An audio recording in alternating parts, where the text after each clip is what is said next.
Nandito kami sa farm nila ni Ate Joy. Sa may manukan nila.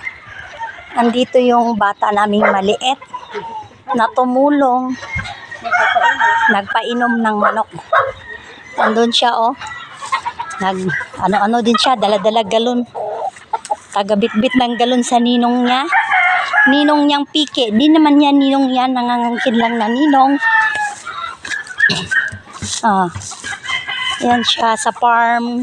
Dito sa manukan nila ni Ate Joy. Sama-sama ang bata, tagabit-bit ng galon.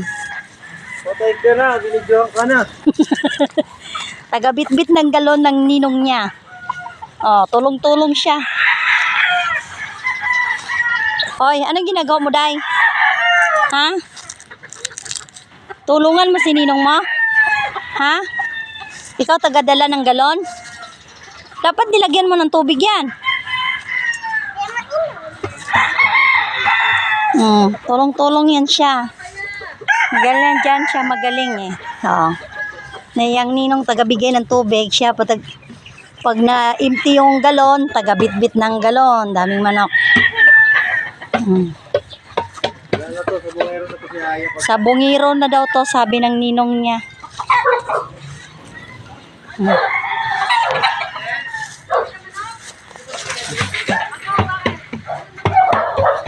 Pil na pil niya.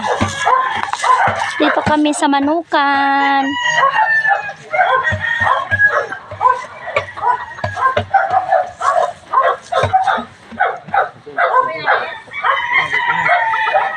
Sunod ka daw kay ninong.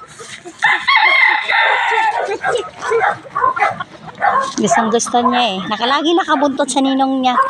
Kung saan pupunta yung ninong, nandun siya.